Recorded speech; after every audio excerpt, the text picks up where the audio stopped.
We think about it in the sense of like, is there something we can do right away when we acquire this that's going to change the trajectory of this catalog that hasn't been changed in that trajectory in years? And if we feel like we can check those boxes, then our finance team starts modeling it. Only then. Like, we don't model it to see whether it's worth buying before we're convinced we know what to do with it and that we want to do something with it. This is Music Moneyball, the podcast that explores how to unlock the hidden value in music catalogues. Brought to you by Standard Innovation, the data consultancy for investment funds. Welcome back to the Music Moneyball podcast with me, Emma Griffiths, and my co-host, Sam Morey. We have a very special double guest episode today, and it's a perfect example of what happens when creativity meets capital in music. One of our guests is a Grammy-winning songwriter behind hits like Beyoncé's Halo and Rihanna's SOS, and he now sits on the executive side of the table as CEO and founder of Seeker Music, a company turning old hits into new tricks and rethinking how artists develop, own, and grow their catalogs. The other is the Chief Investment Officer at M&G Life, where he oversees long-term capital allocation across multiple asset classes, including a $300 million investment into Seeker Music. And he brings an institutional lens to how rights should be valued and scaled. Please welcome Evan Bogart and Ciaran Mulligan. Hi. Yay. Hey guys. Great to have you on, guys. Thank you for joining. Yeah, thanks for having us. Yeah, exciting. Thank you. We thought we'd start just by digging into the origin story, because I think it's super interesting how you guys came together to form Seeker and how that relationship started. So I don't know which one of you wants to kick things off, but yeah, super interesting to hear. Let me kick off, Evan, just to intro it, and then I can let you give the bread and butter of Seeker.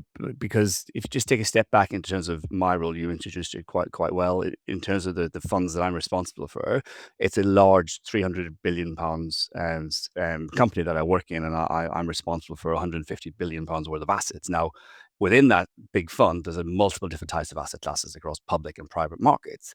And we're always looking for different sources of return, different types of kind of investments that we can make that sits alongside, the equities, the bonds, the property, etc. And then it was one of these things that we said, okay, in the royalties world, we're underexposed here. And these weightless assets that, we're finding ourselves more and more popular. We really want to get into that to try and actually, get a different diversified sources of return. So that led us thinking about royalties, music royalties, and then Evan came into the picture. Yeah, that was it. No, yeah, no, and M&G was on this diligence mission. They had spent this year plus kind of meeting everybody in the music space and just trying to figure out what, if they were going to invest in music, what was the best way to get into it. They had some incredible consultants that were working for them who are, super connected in the industry. And one of them actually is still now is the chairman of our board, and a gentleman named John Smith, who's, had spent 25 years at the BBC and was the CEO of BBC worldwide. And when we met, I was kind of, I had spent 20 years or so as a songwriter, as a full-time songwriter. And about half of that I was also signing and developing emerging talent. And, kind of wearing two hats, like trying to write hits for existing talent, try to break the next crop of hit makers. And I was looking to kind of build a bigger ship. I had just been elected to a role, like a leadership role at the Grammys, of which now I'm vice chair of the Grammys. I've kind of risen up the ranks there, but I had just felt like I was being called to be more in the corner of music creators than less of the music creator myself. And so I was on this mission where I was meeting with every major and independent and investors, and our paths crossed as fate would have it. And we hit it off right away. We were looking kind of to build the same thing, which, we felt like could really be a differentiator in the business, which was really marrying M&G's institutional grade financial discipline of investment with my creative discipline and experience of the 30 years, and in a way that was independent, well-funded and well thought out. And after about 4 months of sharing ideas and visions and strategies, we actually shook hands the day after Grammys 2020 and said, let's go build this company, which would very, soon thereafter be called Seeker Music. And And then, of course, soon thereafter, we would have to contend with doing it from our living rooms wearing N95 masks, which was also an interesting curveball. I can imagine, But yeah. yeah, yeah. But yeah, I mean, we hit the ground running. We acquired 9 catalogs in that first year. So it's just, it feels like forever ago, but it also feels like yesterday. It's just been kind of this nonstop growth ride of, celebrating music. It's been a perfect marriage. I think that's a perfect example as well, Evan. You mentioned COVID there, and if I look at again what it brings to the portfolio in terms of that resilience, the streaming. Like, we're all still streaming music in COVID. We're all still kind of trying to listening to in the background, irrespective of what markets are doing. So therefore, you can kind of see how that fits into a wider portfolio, giving you a different type of exposure, different sources of return. And again, that's exactly from my perspective why this asset class and Seeker is so attractive. Yeah, it kind of proved that thesis, right? That music is a kind of almost non-correlated asset. I think Exactly. the pandemic was a really, yeah, good proof point of that. So, well, that's great. It sounds like it was a match made in heaven from the beginning. Yeah. We're still going. It's Still awesome. going, yeah. Ciaran, you mentioned around how this sits within your fund, but like, how much did you know about like some of the challenges in the music industry from a data perspective before going into this? It's definitely an education. As you say, the data of this asset class is as readily available as other mainstream assets, even in the alternative space. Private equity, for example, or infrastructure.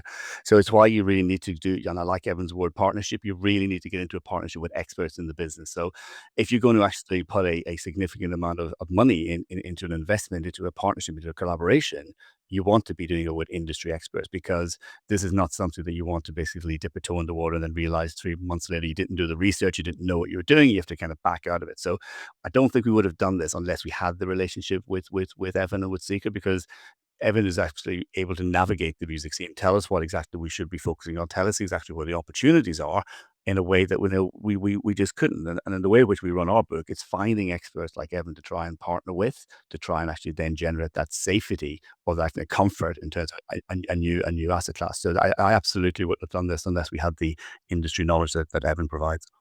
Yeah, a lot of people say that like royalties are really good for pension funds because they're generating cash, right? But equally, stability is also as important. So yeah, sounds like you've managed to find a good middle ground there. Absolutely, and again, we'll let Evan come in here in a minute in terms of the relationship. But if you think about what we're trying to generate, it's long term stable returns. It's long term, people who are saving for their pensions, people who are drawing down into accumulation and try and fund a lifestyle. I don't want to take on due risk in these funds. I don't want to take on due risk in these strategies. They're there to actually reduce the risk of an overall portfolio. But that long-term nature, again, it lends itself to these asset classes because these are annuity-like in nature in terms of the payback profile. So it really does make a lot of sense to an asset class. But then you can undo a lot of that good asset class thinking if you get the wrong investment, which is why the two need to come together so closely. And that's what I was going to add to that, which is that it really then comes down to the acquisition strategy. I mean, the stuff that we've acquired is largely stable cash flows, seasoned assets. It's not like we're investing in like really risky parts of the market. I'm like, obviously, I don't want to go off on an AI tangent as tends to mention as soon as you say AI, but we're not investing in music production libraries. We're not investing in things that are more at risk to new technologies coming in, and we're investing in seasoned assets that are branded, that we feel like we can do lots of fun creative things with to create an alpha on top of what we're investing in. And when we invest, we're really only investing in the passive case, in the stable cash flow part of it, right? And we're not underwriting any of what we can do creatively. So we're not taking these massive risks and gambles. We're investing smart.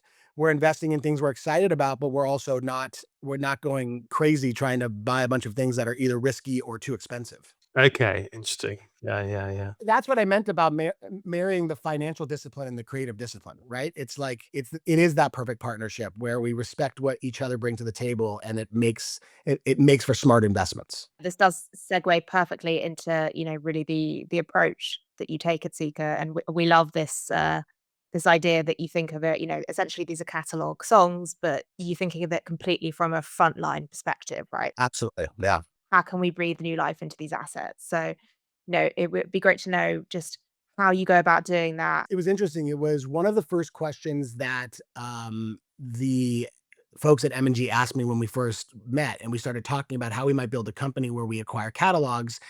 And they were listening to me talk about how I've signed and developed writers and artists and producers successfully. And I had one of the biggest producers of the last decade that I had signed off of a demo, one song, he never had a cut. And, now he's a three-time nominated great producer of the year award, at the Grammys, and, discovered Lizzo and blah, blah, blah. And so I, they had said to me, how would you apply what you do to songwriters and artists? How could you apply that to catalog? Which I had never thought about because I wasn't in the catalog business. So for there, I basically created this strategy, which I then came back to M&G with, which was how I would apply all of the frontline techniques that I had successfully run over the course of the last couple decades and learned from all of my experience. How would I apply that to catalog? And to me, the obvious thing was, if you're going to extend the life of a catalog, you can't just focus on super serving existing fan base, because that fan base is going to age out or potentially die. But not to get morbid, but they're going to, be listening to other things as they get older, and they have kids, maybe you start listening to younger things again, et cetera, right? So you have to think about, how do you build the brand and build new fans? And so in order to do that, you have to populate a creative company with people who know how to break artists, who know how to break songs. Mhm. And so that's what most of the people who work at Seeker come from, the frontline side of the business, not the catalog side of the business. When we acquire something, we're looking at it like, how do we break this as if it's never been broken before? Right? I mean, we're cheating a little bit because we know the songs are already hits.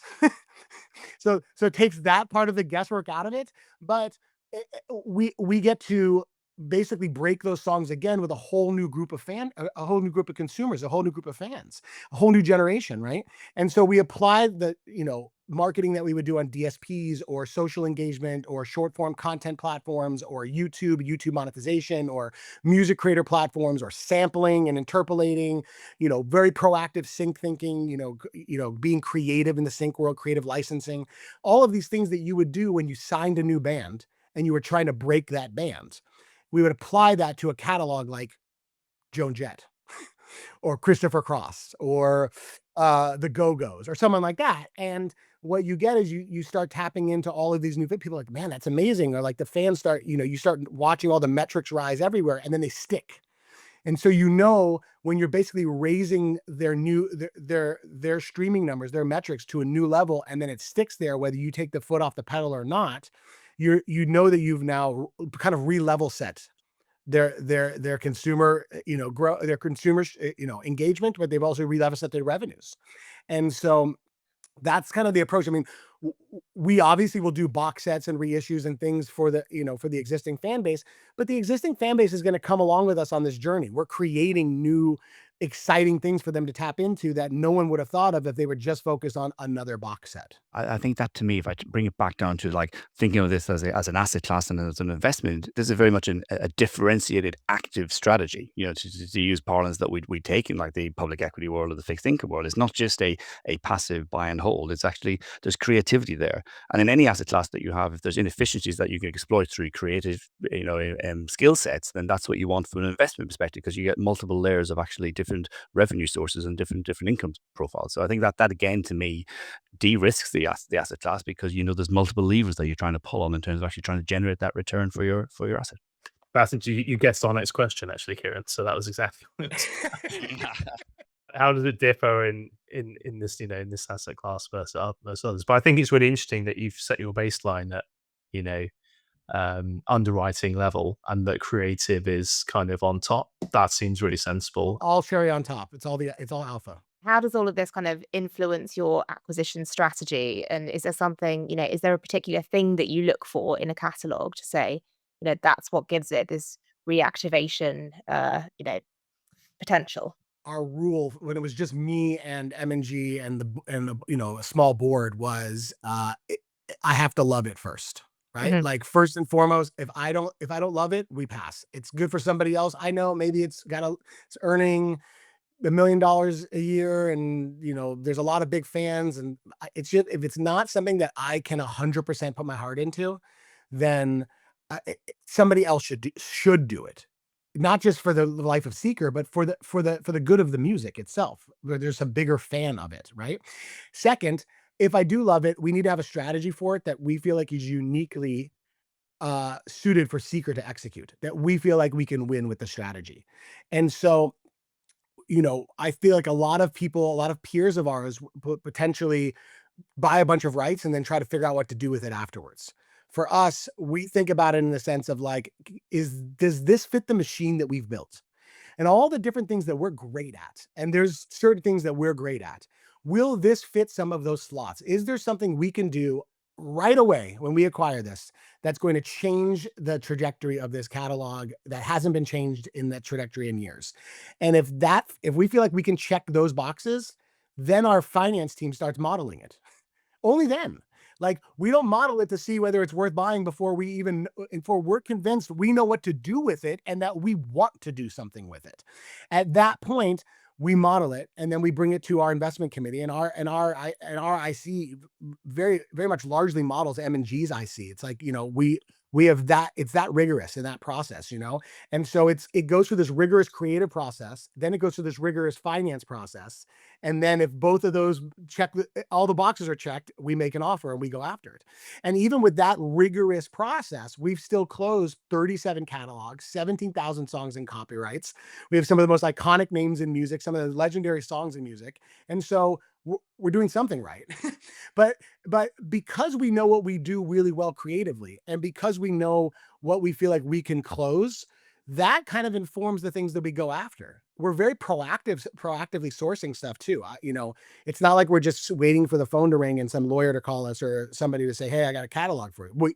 We do get all of those calls at this point. Obviously, we're on everybody's lists, but we take a very proactive approach as to, wow, this era, this genre, these type of things, we seem to be working in the zeitgeist here, and we have a little bit of it. We could have more exposure to this genre or this vintage because we can do amazing things with it. Now let's make a list of the ones that we think are great. Now let's go see if any of those are available for acquisition or investment, and then we reach out to people. And more than half of the catalogs we've closed have come from proactive outreach, Oh, interesting. not just from getting a phone call. So largely, we don't end up in auction processes because we're either the only horse in the race, or maybe there's one or two others. And in those cases, we end up winning out, even if we don't have the highest offer, because people believe that we're the right stewards for their legacy. Of your creative approach, what surprised you when you've kind of gone all into it? It's good. I can see from your character you kind of put Yeah. everything into everything. But like, what's kind of surprised you on that? How challenging sometimes it is when you have a fractional ownership of a song on the publishing side, how challenging it is to get your partners to want to participate and do stuff with you. And, not naming any names, but like, sometimes it's like hard to like understand, like, wait, why don't you want to work this? Like, you own 30% of it and we have a plan, just come and do it with us. It's like, it's just weird, like how passive in nature many other companies are. I think that was surprising to me, that there's such like a bare minimalist approach to monetizing catalog at other, and I don't mean like in necessarily our peers. I mean like the majors. Yeah, there's definitely like distinct ends of the spectrum. We were going to sort of touch on obviously what like Pop House are doing, and obviously you've got a big history with Kiss, Evan, with obviously your mum, like discovering them, managing them, and so on. So So cool. And your dad, yeah, banker. yeah, yeah. What's your view on what those guys are doing? Because that's slightly different, I think, to what you're doing. Because you're a bit more digitally focused in terms of some of the. We've actually created a hologram of my mom who's gonna manage their hologram. No, I'm just kidding.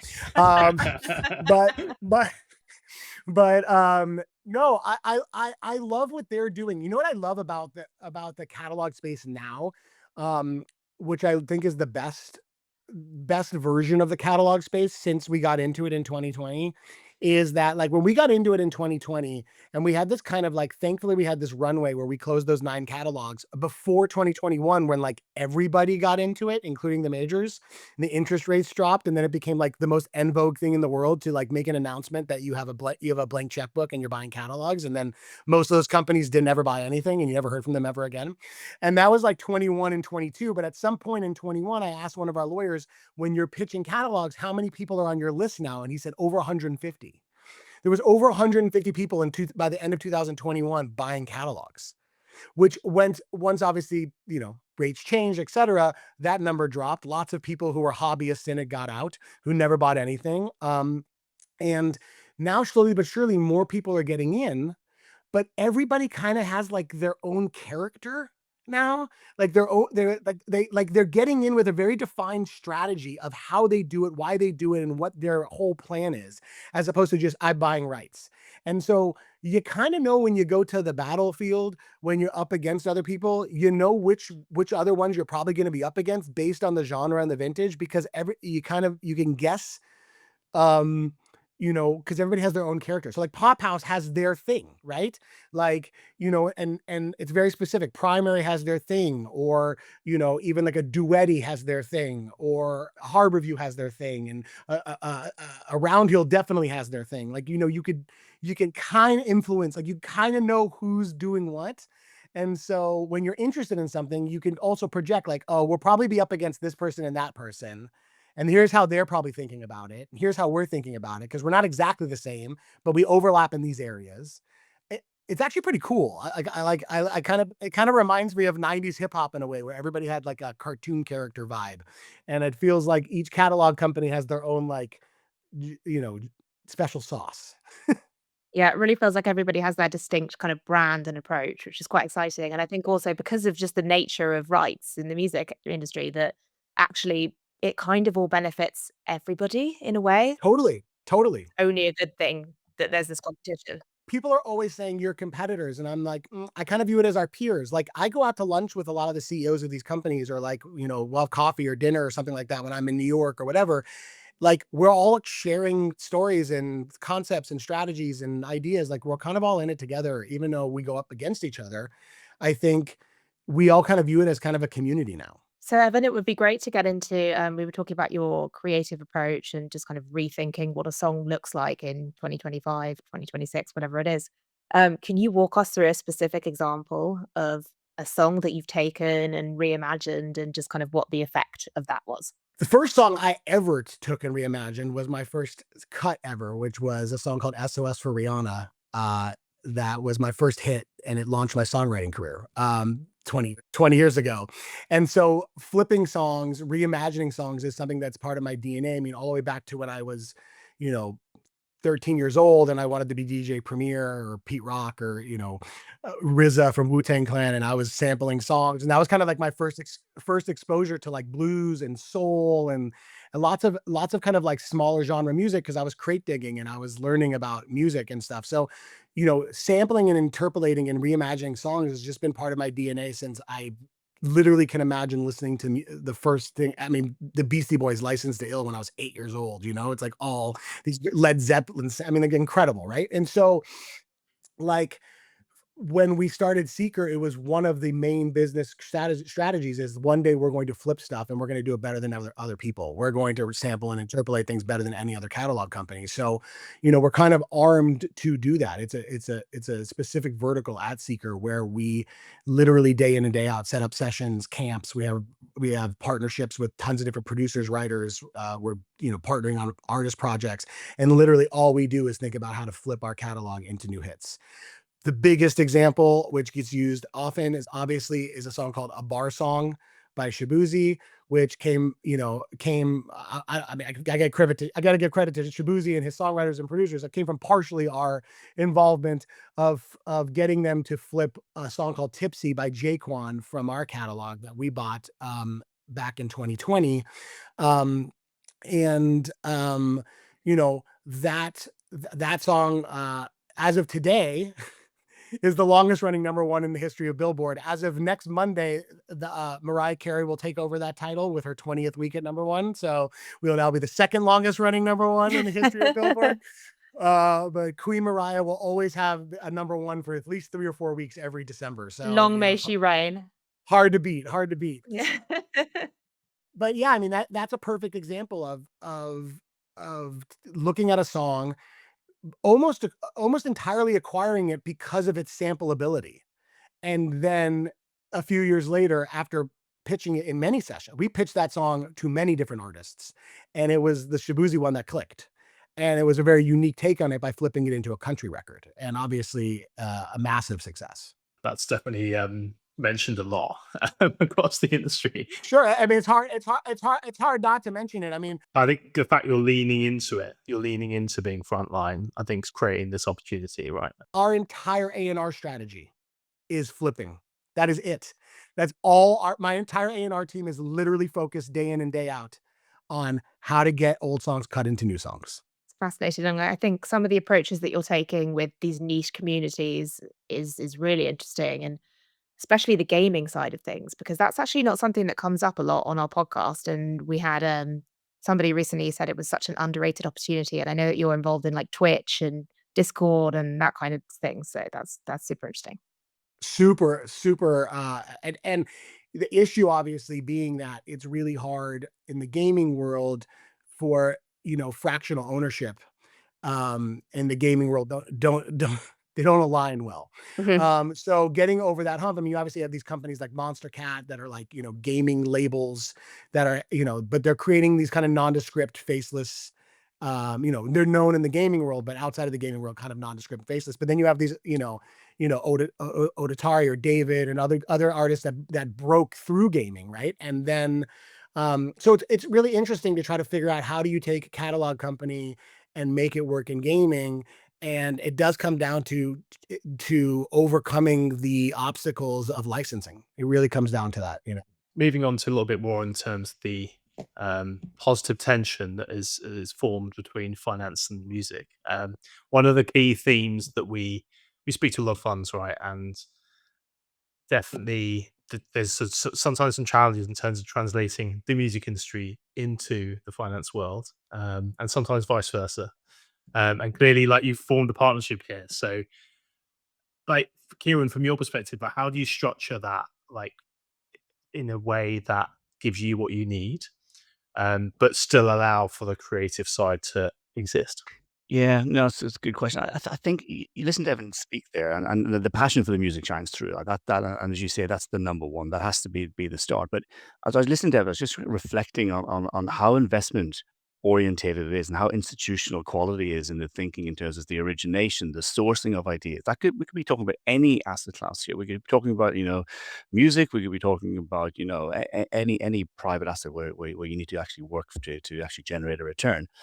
And then I was thinking about when we talk about the competition, and I've been welcoming the competition because even the competition gives more credence to music royalties as an asset class itself, because it actually the more people are in there, the more the demand is, the more the pipeline grows, etc., etc. So this is an evolving asset class, but it really is becoming one that you can see dispersions of returns, be it in an active strategy or passive strategy, because of the creation that the creativity that everyone brings to the table. So for me, it gets so much easier as you get deeper and deeper into understanding the possibilities that exist, and therefore this how you structure the investment and how you actually put it alongside other investments becomes easier and easier as the asset class takes a foothold. I think if we were looking back, I don't know, say 5, 10 years ago, we probably would really struggle to actually understand the risk return characteristics of this asset class and compare it to others. And do we want to actually spend any risk budget there? But then you hear Evan talk about the opportunities that might exist in the future in terms of the gaming world or where this might go. It's just there's a plethora of different things and a more not necessarily crowded in a bad way, but a more interest in the asset class that just drives better behaviors and drives things like people having investment committees. Like it's easy to get caught up in the coolness of the songs and the Joan Jets, etc. But when you look at the rigor of the process, it's quite institutional in its nature, quite like an asset class that you would want to be involved in because you know that it's done properly. And I think that's how you get the comfort actually allocating at size that like we've done. We definitely see there's like a trend towards like the whole sector, like on a level of professionalizing, ultimately. And with that is, comes, reporting and everything else. Like, We do all of that. We do all of that. But it's dealt with pretty much. So if someone like me is, let's say, an early investor into music royalties through Seeker, but then you're getting all the requirements and say, listen, we need the reporting, we need the MI, we need all this sort of stuff. It makes it easier then for the next investor to say, listen, that's actually something I want. Do they have X, Y, Z, the reporting, etc. And Evan and the guys can go, yes, we do. Then it's a bit more of like a safety in numbers in terms of I'm not saying we're the first mover, but it's harder to be the first mover because you don't have that comfort that other people are doing it. But when you see people like us doing, and you see the results that Evans had in terms of the strategy that he employs, then other people can go, actually, if it works for those guys, then I want a bit of that, and then it self perpetuates the kind of interest in music as a tangible asset class. Some investors struggle with the volatility. So, like once a song, because it's obviously consumption based, you might get like a viral moment and then it kind of spikes and then then it drifts off. Or actually they're just there's not understood why it's drifted off, and it's something in the back end where there's a royalty that's kind of slipped and it's like blocked at the MLC or something. And like translating that can be challenging because there's so much backstory to how that all hangs together. I think that goes back, Evan, to your point about what kind of catalogs you're looking for and where they are in their history, right? Yeah, but on top of that, you do have to have them. We have an amazing rights and royalties team that's constantly monitoring income tracking, constantly monitoring. Obviously, we spoke earlier about sync tank, and we have everything, and using Iris and ARM and everything back there to help us with all of that. But I think um even with the right acquisitions, you still have to stay on top of it and make sure you're getting all your money, make sure you're getting it on time, if and the other thing is we took in at the top of this year. We spent 2 years populating everything into Iris and ARM, and actually populating the historicals, which we were told at the time we were insane for doing, but we did, and billions of lines of data that we could analyze that went into this program. And we in January 1st this year, we turned the keys and took administration in-house in the US, led by Jennifer Blakeman, who's our chief rights and royalties officer, who had bought and built and sold admin companies in the past. She'd been doing it for 3 decades, and she spent 2 years with her and her team populating all of this data in order to turn the keys in January. And so about 45% of our catalog is self-administered in the US now. And to your point, being able to figure out what's wrong if something is wrong, and having a direct relationship with the MLC or the PROs it's incredibly beneficial to be able to do direct licensing in the US.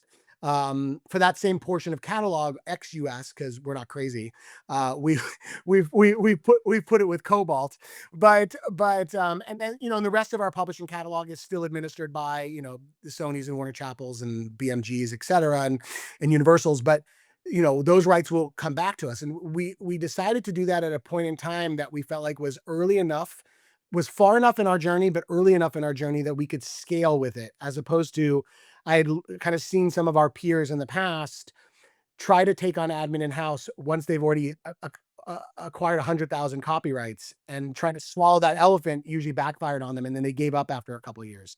And so for us, it was important to do it at the right moment with the right people, and had taken 2 years to set it up and be very thoughtful and methodical about it. But to your point, it does give us insight into things earlier, quicker, and more direct, so that we can track quicker and we can fix things if issues arise. That's a really smart move. I think there's so much opportunity in that space, just in terms of optimization, ultimately. Definitely. Yeah, it's one of the things that we focus on. We've not really talked about that specifically, like bringing admin in house with many guests, to be honest. But it's yeah, that's really interesting, actually.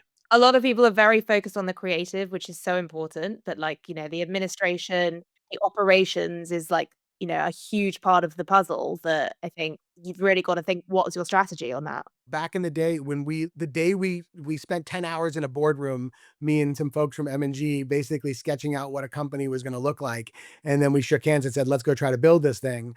And in that meeting, along with the conversation of how would you apply what you know to catalog, because that became our process for catalog exploitation and enhancement, right? When we were creating processes. In that same meeting, that we talked about things like that. We talked about, should we focus on admin first? Should we focus on building creative first?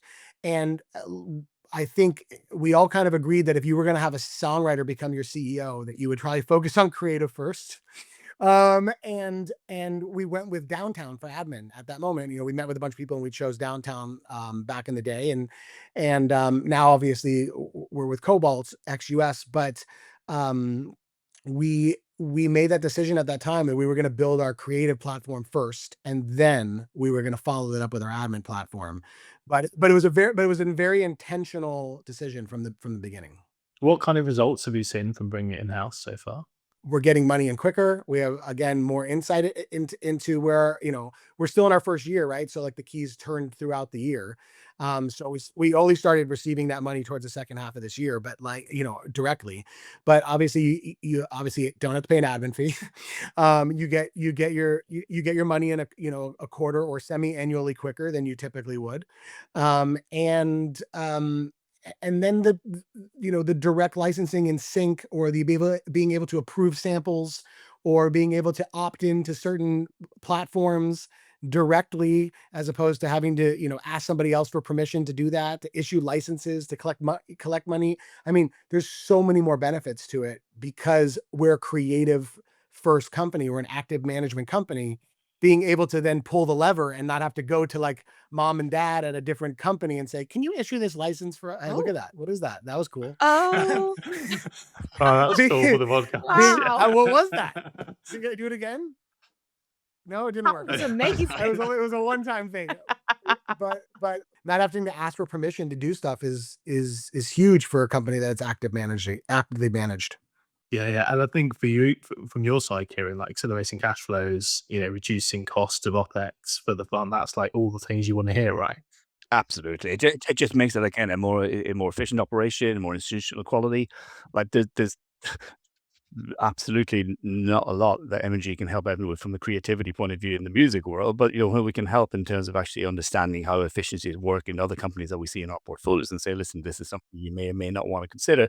We talked about the kind of borrowing from different kind of industries, the financial industry and the music industry. We're absolutely getting the benefit of the exposure to the music industry, but then you see a lot of the good companies and good corporate practices that you gain. It's great to see them in the underlying companies such as Seeker, because you just have more efficiency, more reliability, and it's just a better company, right? And Evan, have you learned anything from like interfacing into M&G, like into different sort of sectors? Because you've been in the music industry for like your whole career, right? So have you sort of seen anything from other M&G portfolio companies that's kind of interested you from your side?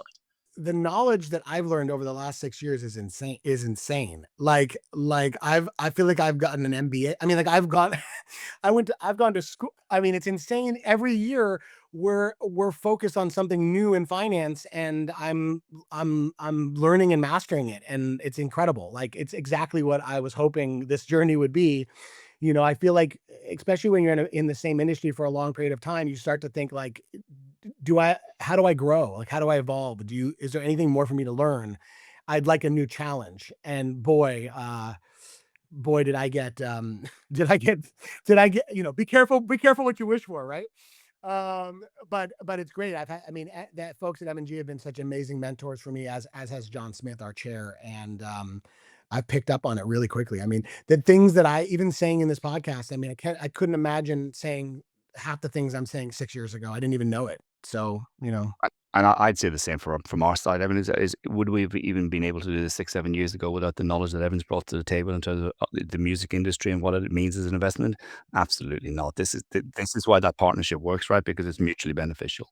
And is that giving you more confidence to deploy more capital into the space? We're always looking for different sources of return. Right? This has been a great investment, and we're just loving how it's going and seeing how it goes there. But in terms of any investment, we're constantly scouring in terms of, we've got 40 different types of investment in our wider portfolio.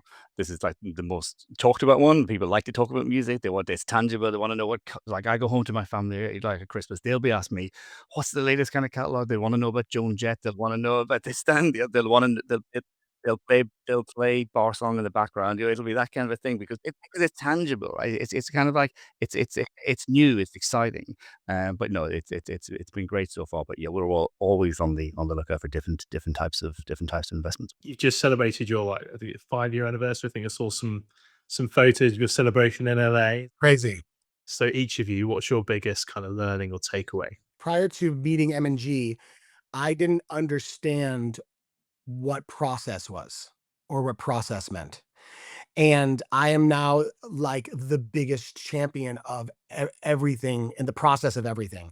And like through process, through strategy, I always say people like through organization, through process, through like strict procedures, you find freedom to do more things and you find freedom to really be successful. And I didn't realize I was so process oriented until I met M&G.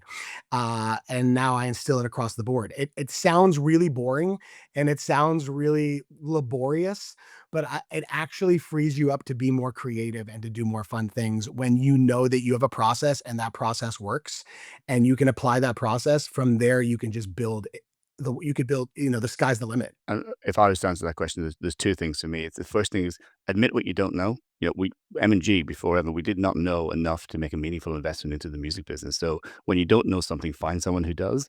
And when you find someone who does, make sure that they got the same beliefs and goals as you do. Like, yeah, all of the things that Evan's talking about in terms of the long-term nature of the investment, the process orientated, making sure that you're actually employing active strategies. They're all the things that we do, and Evan does them, and therefore it makes that partnership so much easier. It makes that marriage a long-standing one.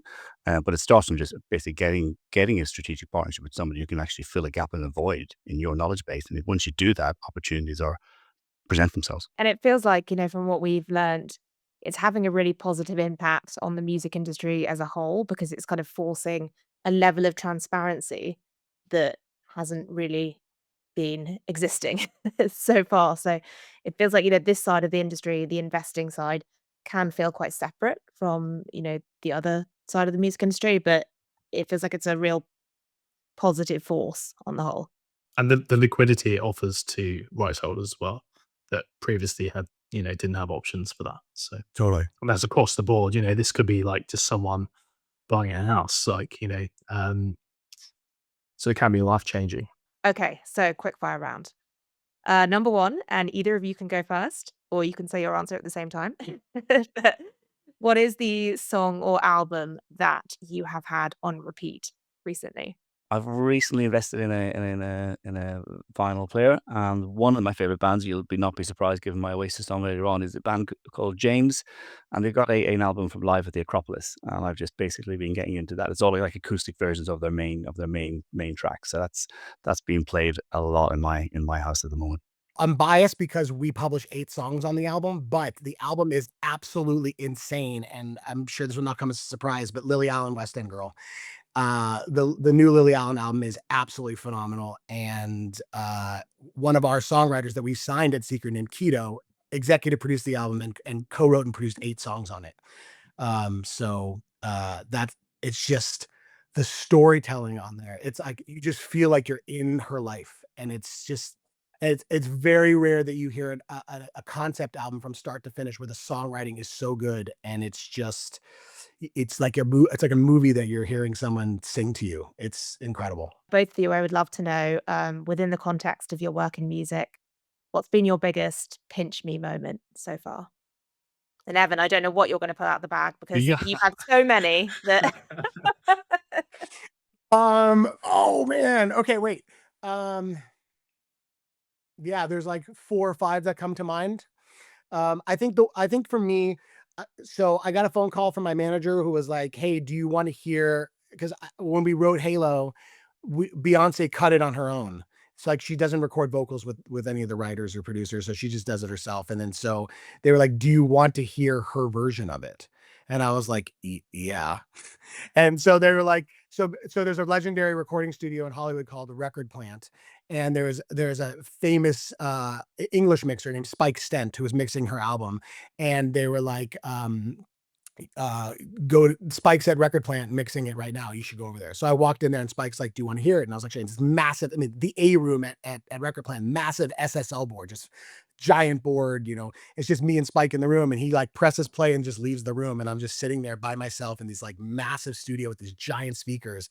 And it just comes on, and like hearing her start singing it, I just immediately just started crying hysterically. Like it was the most beautiful thing I'd ever heard. And I was just like, I cannot believe I'm listening to Beyonce sing this song. It's amazing. I get chills even just thinking about it. It's incredible.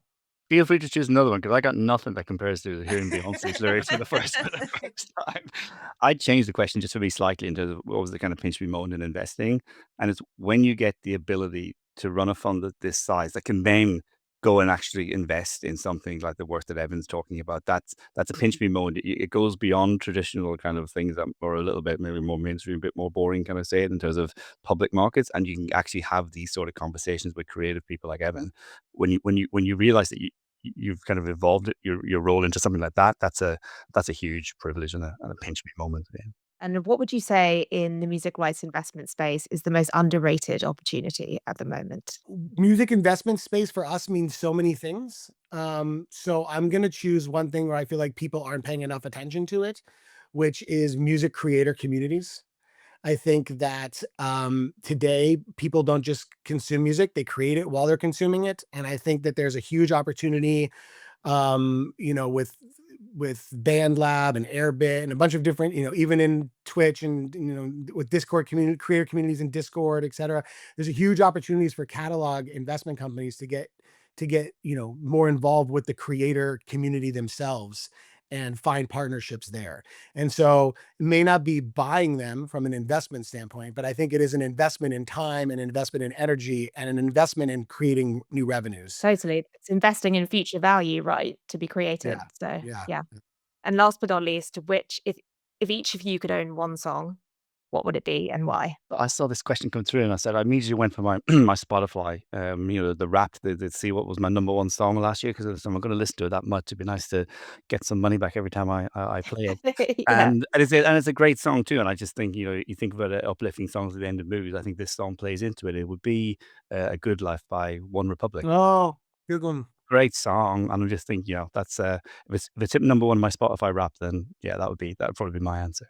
To me, it depends if we're talking about from like a love standpoint or a revenue standpoint. And I'm not saying I don't love the revenue answers, but from a purely love standpoint, I would say either Kathy Dennis or Bloodshy and Avant's catalog because of Toxic, Britney Spears. And I think that's the most perfect pop song written in the last, couple of decades.